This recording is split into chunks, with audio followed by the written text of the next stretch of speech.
ನಮಸ್ಕಾರ ಸ್ನೇಹಿತರೆ, ನಮ್ಮ ನಂಬಿಕೆಗೆ ಸ್ವಾಗತ ಸುಸ್ವಾಗತ. ಸ್ನೇಹಿತರೆ, ಒಂದೊಂದು ರಹಸ್ಯಗಳ ಬೆನ್ನತ್ತಿದ್ರೆ ಅದರಲ್ಲಿ ಸಾವಿರಾರು ಕೌತುಕಗಳು ತೆರೆದುಕೊಳ್ತಾ ಹೋಗುತ್ತೆ. ಈ ಭೂಮಿಯಲ್ಲಿ ಭಾರತದ ಕೊಡುಗೆ ನಿಜಕ್ಕೂ ಎಂದಿನಂತೆ ಮೇಲುಗೈ ಸಾಧಿಸದೇ ಇರದು. ಇಲ್ಲಿನ ಸಂಸ್ಕೃತಿ, ಆಚಾರ, ವಿಚಾರ, ಆಚರಣೆ ಎಲ್ಲವೂ ಇಡೀ ವಿಶ್ವವನ್ನೇ ವ್ಯಾಪಿಸಿರುವಂಥವು. ಆದರೆ ಇಂದು ಸ್ವಲ್ಪ ಬದಲಾವಣೆ ಕಂಡಿದ್ರೂ ಅದರ ಮೂಲವೆಲ್ಲವೂ ಒಂದೇ. ದೇವತೆಗಳು, ದೇವರುಗಳು ಬದಲಾದರೂ ಆ ಭಕ್ತಿ ಭಾವ ಒಂದೇ. ಹೀಗೆ ಇಂಥದ್ದೇ ಕೌತುಕಗಳ ಆಗರವಾಗಿರುವ ಒಂದು ಪೌರಾಣಿಕ ಸ್ಥಳದ ಕುರಿತಾಗಿ ಇಂದಿನ ಸಂಚಿಕೆಯಲ್ಲಿ ಹೇಳ್ತಾ ಹೋಗ್ತೀನಿ.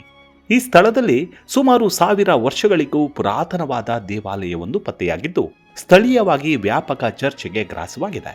ಅದರಲ್ಲೂ ಆ ದೇವಾಲಯದ ವಿಶೇಷವೆಂದರೆ ಅಲ್ಲಿ ನೆಲೆ ನಿಂತಿದ್ದ ಶಕ್ತಿ ಓರ್ವ ದೇವತೆ. ಸುಮಾರು 1000 ವರ್ಷಗಳಿಂದ ಮಣ್ಣಿನಡಿ ಮುಚ್ಚಿ ಹೋಗಿದ್ದ ದೇವಿಯ ವಿಗ್ರಹ ಹಾಗೂ ದೇವಾಲಯ ಉತ್ಖನನವಾಗಿದ್ದೇ ನಿಜಕ್ಕೂ ಹುಬ್ಬೇರಿಸುವಂತೆ ಮಾಡುತ್ತೆ. ಈ ದೇವಾಲಯ ಅಂದಿನ ಕಾಲದಲ್ಲಿ ಪ್ರಮುಖವಾದ ವ್ಯಾಪಾರದ ಕೇಂದ್ರವಾಗಿತ್ತು ಎಂಬ ಉಲ್ಲೇಖವು ಇತಿಹಾಸ ಪುಟಗಳಲ್ಲಿ ದಾಖಲಾಗಿದೆ. ಅಲ್ಲದೆ ಸುತ್ತಮುತ್ತಲ 10 ದೇಶಗಳು ಈ ವಾಣಿಜ್ಯ ಕೇಂದ್ರದೊಂದಿಗೆ ಸಂಪರ್ಕವನ್ನು ಹೊಂದಿದ್ದರೆಂದು ಸ್ಥಳ ಪುರಾಣವು ಹೇಳುತ್ತೆ. ಅದಕ್ಕೆ ತಕ್ಕ ದಾಖಲೆಗಳು ಕೂಡ ಲಭ್ಯವಾಗಿವೆ. ಅಷ್ಟಕ್ಕೂ ಆ ದೇವಾಲಯವಾದರೂ ಯಾವುದು, ಇರೋದಾದರೂ ಎಲ್ಲಿ, ಆ ದೇವಾಲಯ ಉತ್ಖನನವಾಗಿದ್ದೇಗೆ, ಅದರ ವಿಶೇಷತೆ ಏನು ಅನ್ನೋದನ್ನ ಈ ಸಂಚಿಕೆಯಲ್ಲಿ ಹೇಳ್ತಾ ಹೋಗೋಣ. ಅದಕ್ಕೂ ಮುನ್ನ ನಮ್ಮ ನಂಬಿಕೆಗೆ ನಿಮ್ಮ ಬೆಂಬಲವಿರಲಿ. ಎಲ್ಲ ವಿಧದ ತ್ವಚೆಯ ಸಮಸ್ಯೆಗಳಿಗೆ ಧೀಮಹಿ ಪ್ರಾಡಕ್ಟ್ ರಾಮಬಾಣದಂತೆ ಕೆಲಸ ಮಾಡುತ್ತೆ. ಕೇವಲ 3 ದಿನದಲ್ಲೇ ವ್ಯತ್ಯಾಸ ನೋಡ್ತೀರಾ. ಯಾವುದೇ ಅಡ್ಡ ಪರಿಣಾಮಗಳಿಲ್ಲ. ಕೆಮಿಕಲ್ ರಹಿತವಾದ 16 ನೈಸರ್ಗಿಕ ಪದಾರ್ಥಗಳ ಮಿಶ್ರಣದಿಂದ ತಯಾರಾದ 100% ಆರ್ಗ್ಯಾನಿಕ್ ಧೀಮಹಿ ಪ್ರಾಡಕ್ಟ್. ಹೆಚ್ಚಿನ ಮಾಹಿತಿಗಾಗಿ ಕೆಳಕಂಡ ದೂರವಾಣಿಗೆ ಸಂಪರ್ಕಿಸಿ. ಸ್ನೇಹಿತರೆ, ಒಂದೊಂದು ದೇಶಗಳಲ್ಲಿ ನೂರಾರು ದಶಕಗಳ ಅವಶೇಷಗಳು ಅಥವಾ ಪುರಾತನ ಸ್ಮಾರಕಗಳು ಪತ್ತೆಯಾಗ್ತವೆ. ಅಲ್ಲಿನ ಅನಾದಿ ಕಾಲದ ಆಚಾರ, ವಿಚಾರ, ಸಂಸ್ಕೃತಿ, ನಾಗರಿಕತೆಯ ಕುರಿತಾಗಿ ಬೆಳಕು ಚೆಲ್ಲುತ್ತವೆ.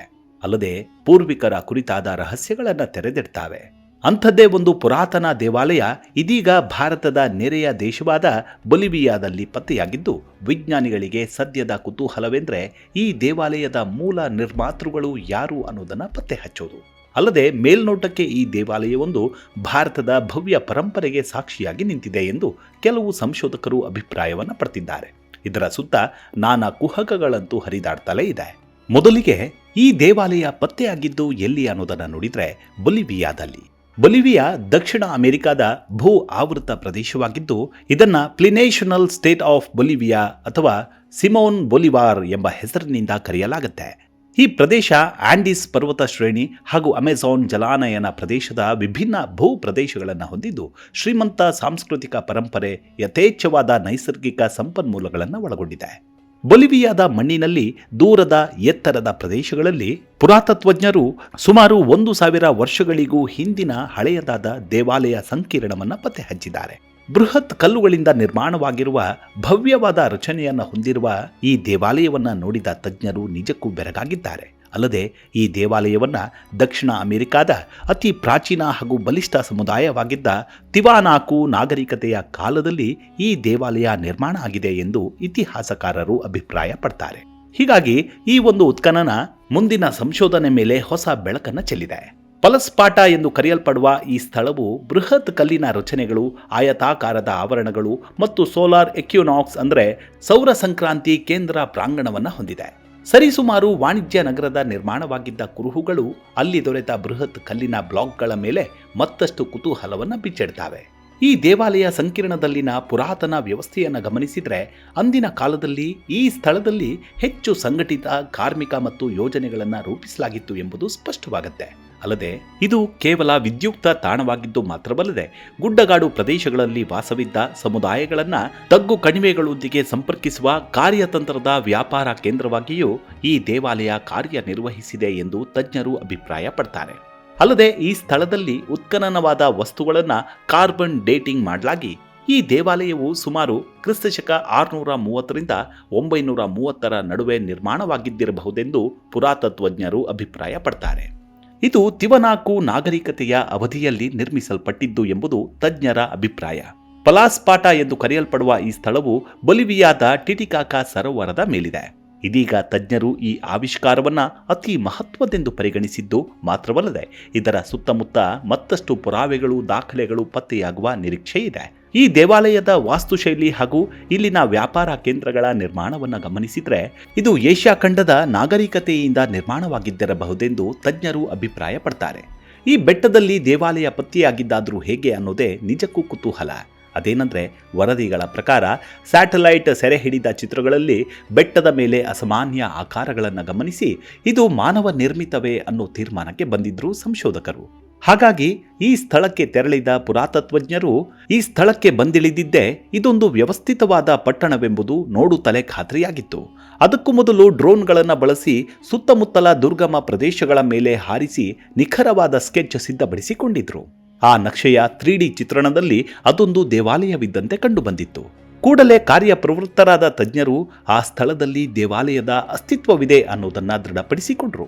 ಅಲ್ಲದೆ ಈ ದೇವಾಲಯ ಅನಾದಿ ಕಾಲದಲ್ಲೇ ನಿರ್ಮಾಣವಾಗಿದ್ದಿರಬಹುದೆಂಬ ಅನುಮಾನವೂ ಕಾಡಿತ್ತಾದರೂ ದೂರದ ಪರ್ವತಗಳ ಒಡಲಲ್ಲಿದ್ದ ಸ್ಥಳಕ್ಕೆ ತೆರಳಿದ ತಂಡ ಇದೊಂದು 1000 ವರ್ಷಗಳ ಹಿಂದೆ ನಿರ್ಮಿಸಲಾದ ಸುಸಜ್ಜಿತವಾದ ದೇವಾಲಯ ಎಂದು ಪತ್ತೆ ಹಚ್ಚಿದರು. ಬೃಹತ್ ಕಲ್ಲುಗಳಿಂದ ಮಾಡಲ್ಪಟ್ಟ ಈ ದೇವಾಲಯವು ತನ್ನೊಡಲಲ್ಲಿ ಗತಕಾಲದ ಘಟನೆಗಳಿಗೆ ಜೀವಂತ ನಿದರ್ಶನವಿದ್ದಂತೆ ಭಾಸವಾಗಿತ್ತು. ಇನ್ನು ಈ ದೇವಾಲಯ ಪತ್ತೆಯಾಗಿದ್ದು ಹೇಗೆ ಅನ್ನೋದೇ ನಿಜಕ್ಕೂ ರೋಚಕ. ಅದನ್ನು ಹೇಳಿಬಿಡ್ತೀನಿ ಕೇಳಿ. ತಿವನಾಕುವಿನ ಆಗ್ನೇಯಕ್ಕೆ ಸುಮಾರು 133 ಮೈಲಿಗಳಷ್ಟು ದೂರದಲ್ಲಿರುವ ಪಲಸ್ಪತ ಎಂಬ ಸ್ಥಳದ ಬಗ್ಗೆ ಸ್ಥಳೀಯರಿಗೆ ತಿಳಿದಿತ್ತು. ಆದರೆ ಐತಿಹಾಸಿಕವಾಗಿಯೂ ಸಂಶೋಧಕರ ದೃಷ್ಟಿಯಿಂದ ಮರೆಯಾಗಿತ್ತು. ಸ್ಥಳೀಯರು ಈ ಸ್ಥಳದ ಬಗ್ಗೆ ಆಗಾಗ ಮಾತನಾಡುತ್ತಲೇ ಇದ್ರು. ಯಾವಾಗ ಅಮೆರಿಕನ್ ಆಡಳಿತಕ್ಕೆ ಸ್ಯಾಟಲೈಟ್ ಮುಖಾಂತರ ಈ ಸ್ಥಳದ ಫೋಟೋಗಳು, ವಿಡಿಯೋ ತುಣುಕುಗಳು ಪತ್ತೆಯಾದವೋ ಮತ್ತಷ್ಟು ಕಾರ್ಯಪ್ರವೃತ್ತರಾಗಿ ಉಪಗ್ರಹದ ಮೂಲಕ ಫೋಟೋ ಹಾಗೂ ವಿಡಿಯೋಗಳನ್ನು ತೆಗೆದು ಡ್ರೋನ್ಗಳು ಮತ್ತು 3D ಪುನರ್ ನಿರ್ಮಾಣ ತಂತ್ರಗಳನ್ನು ಬಳಸಿಕೊಂಡು ಅದರ ಜಾಮಿತಿಯ ವಿನ್ಯಾಸ ಮತ್ತು ಮಾನವ ನಿರ್ಮಿತ ರಚನೆಗಳನ್ನು ದೃಢಪಡಿಸಿಕೊಂಡರು. ಕೇಂದ್ರ ಅಂಗಳದ ಸುತ್ತಲೂ 15 ಆಯತಾಕಾರದ ಆವರಣಗಳನ್ನು ಒಳಗೊಂಡಿರುವ ದೇವಾಲಯದ ನಿರ್ಮಾಣದ ವಿನ್ಯಾಸವು ಅಂದಿನ ಕಾಲದ ವಾಸ್ತುಶಿಲ್ಪ ಮತ್ತು ಕೌಶಲ್ಯ ಪೂರ್ವಜರಿಗಿದ್ದ ಖಗೋಳ ಜ್ಞಾನದ ನೂತನ ಆವಿಷ್ಕಾರವಾಗಿದೆ. ತಜ್ಞರೇ ಹೇಳುವಂತೆ ಈ ಸ್ಥಳದಲ್ಲಿ ಸುಮಾರು 20,000ಕ್ಕೂ ಹೆಚ್ಚು ಜನಸಂಖ್ಯೆ ಇತ್ತಂತೆ. ಅಲ್ಲದೆ ಈ ಸ್ಥಳವೇ ತಿವನಾಕು ನಾಗರಿಕತೆಯ ರಾಜಕೀಯ ವ್ಯಾಪ್ತಿ ಮತ್ತು ತಿವನಾಕು ಆಡಳಿತವೇ ಇಲ್ಲಿ ಪ್ರಭಾವವನ್ನು ಹೊಂದಿತ್ತು ಎಂದು ತಜ್ಞರು ಅಭಿಪ್ರಾಯಪಟ್ಟಿದ್ದಾರೆ. ಪೆನ್ಸಿಲ್ವೇನಿಯಾ ಸ್ಟೇಟ್ ಯೂನಿವರ್ಸಿಟಿಯ ಪುರಾತತ್ವ ಶಾಸ್ತ್ರಜ್ಞರಾದ ಡಾಕ್ಟರ್ ಜೋಸ್ ಕ್ಯಾಪ್ರಿಲ್ಸ್ ಈ ದೇವಾಲಯವನ್ನು ಧಾರ್ಮಿಕ ಮತ್ತು ಕಾರ್ಯತಂತ್ರದ ಕೇಂದ್ರವೆಂದು ವಿವರಿಸಿದ್ದಾರೆ. ಅಂದಿನ ಕಾಲದಲ್ಲಿ ಸ್ಥಳೀಯ ಬೆಳೆಯಾದ ಮೆಕ್ಕೆಜೋಳವನ್ನು ಕೊಚಬಾಂಬಾ ಕಣಿವೆಗಳಿಂದ ಸಾಗಿಸಲಾಗ್ತಿತ್ತು. ಇದು ವ್ಯಾಪಾರ ಮತ್ತು ಸಂಪನ್ಮೂಲಗಳ ಕೇಂದ್ರವಾಗಿ ಈ ದೇವಾಲಯ ಪಾತ್ರ ವಹಿಸಿತ್ತು ಎಂದು ಅಭಿಪ್ರಾಯವನ್ನು ಪಡ್ತಾರೆ. ಅಲ್ಲದೆ ಈ ಉತ್ಖನನದಲ್ಲಿ ಚಿಚ್ಚಾದ ಪಾನೀಯದಲ್ಲಿ ಬಳಸಲಾಗುವ ಕೆರು ಕಪ್ಗಳು ಪತ್ತೆಯಾಗಿವೆ. ಈ ಸ್ಥಳದಲ್ಲಿ ಕೃಷಿ ಹಬ್ಬಗಳು ಮತ್ತು ಸಾಂಸ್ಕೃತಿಕ ಆಚರಣೆಗಳನ್ನು ಆಯೋಜಿಸಲಾಗ್ತಿತ್ತಂತೆ. ಅದರಲ್ಲೂ ಸೌರ ವಿಷುವತ್ ಸಂಕ್ರಾಂತಿಯೊಂದಿಗೆ ಪಲಾಸ್ಪತ ತಿವನಾಕು ನಾಗರಿಕತೆಯು ದೈವಿಕ ಆಚರಣೆಗಳಲ್ಲಿ ತೊಡಗಿಕೊಳ್ಳುತ್ತಿತ್ತಂತೆ. ಅಲ್ಲದೆ ಈ ನಗರ ನಿರ್ಮಾಣದಲ್ಲಿ ಕೆಂಪು ಮರಳುಗಲ್ಲು ಮತ್ತು ಬಿಳಿ ಕ್ವಾರ್ಟ್ಜೈಟ್ ಕಲ್ಲುಗಳನ್ನು ಬಳಸಲಾಗಿದೆ. ಈ ಕಲ್ಲುಗಳಲ್ಲಿ ಕೆಲವೊಂದು ಸುಮಾರು 100 ಟನ್ಗಳಿಗಿಂತಲೂ ಹೆಚ್ಚು ಭಾರವಾಗಿರುವಂಥದ್ದು. ಇದೀಗ ದೇವಾಲಯ ಹಾಗೂ ಸುತ್ತಲ ನಗರಗಳ ರಚನೆಯ ಬಹುಪಾಲು ಕುಸಿದಿದ್ದರೂ ಅದರ ಆಯತಾಕಾರದ ವಿನ್ಯಾಸ ಮತ್ತು ಕೇಂದ್ರ ವಿದ್ಯುಕ್ತ ಪ್ರಾಂಗಣವು ಇನ್ನೂ ಹಾಗೆ ಉಳಿದಿದೆ. ಅಲ್ಲಿನ ಪ್ರಾಂಗಣದ ಒಕೊಟಾವಿ 1ರಲ್ಲಿ ನಡೆದ ಉತ್ಖನನದಲ್ಲಿ ಮನೆಗಳು, ಉಪಕರಣಗಳು, ಪ್ರಾಣಿಗಳ ಮೂಳೆಗಳು ಮತ್ತು ತಲೆಬುರುಡೆಯ ಆಕಾರದೊಂದಿಗೆ ಮಾನವ ಸಮಾಧಿಗಳು ಪತ್ತೆಯಾಗಿದೆ. ಕುಂಬಾರಿಕೆ ತುಣುಕುಗಳು ಮತ್ತು ಇತರ ಕಲಾಕೃತಿಗಳು ನಾಗರಿಕತೆಯ ಅತ್ಯಾಧುನಿಕ ಸಂಸ್ಕೃತಿ ಮತ್ತು ಅಂದಿನ ಕಾಲದ ದೈನಂದಿನ ಜೀವನ ಪದ್ಧತಿಗಳ ಮತ್ತಷ್ಟು ಪುರಾವೆಗಳನ್ನು ಒದಗಿಸಿವೆ.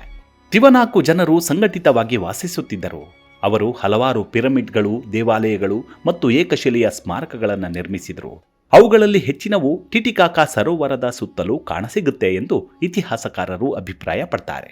ತಿವನಾಕು ನಾಗರಿಕತೆಯು ಅತ್ಯಾಧುನಿಕ ನೀರಾವರಿ ವ್ಯವಸ್ಥೆಯನ್ನು ಹೊಂದಿತ್ತು. ಅಲ್ಲದೆ ಅಂದಿನ ಜನರಿಗೆ ಕುಂಬಾರಿಕೆ ತಯಾರಿಸುವುದು ಹೇಗೆಂದು ತಿಳಿದಿತ್ತು.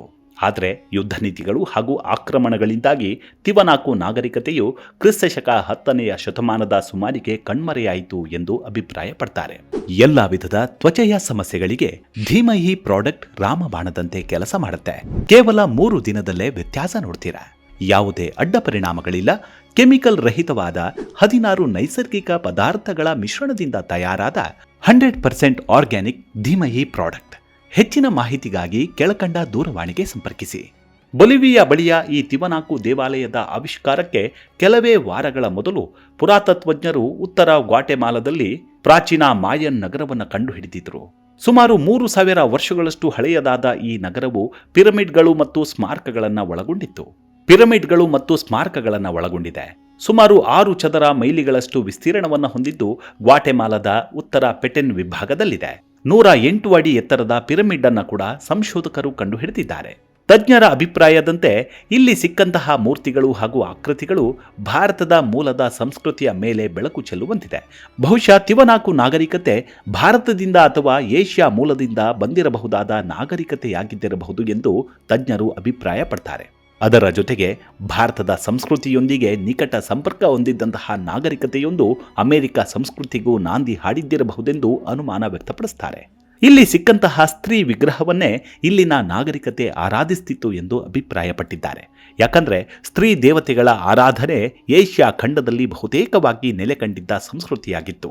ಈ ಉತ್ಖನನ ಮತ್ತಷ್ಟು ಸಂಶೋಧನೆಗೆ ದಾರಿ ಮಾಡಿಕೊಟ್ಟಿದ್ದು ಮುಂದಿನ ಮಹತ್ವದ ಬೆಳವಣಿಗೆಗೆ, ಇತಿಹಾಸಕ್ಕೆ ಸಹಕಾರಿಯಾಗಲಿದೆ ಎಂಬುದು ಪುರಾತತ್ವಜ್ಞರ ಅಭಿಪ್ರಾಯ. ಮುಂದಿನ ಸಂಚಿಕೆಯಲ್ಲಿ ಮತ್ತೆ ಸಿಗೋಣ. ಅಲ್ಲಿವರೆಗೂ ನಿಮ್ಮ ಆರೋಗ್ಯದ ಕಡೆ ಗಮನವಿರಲಿ.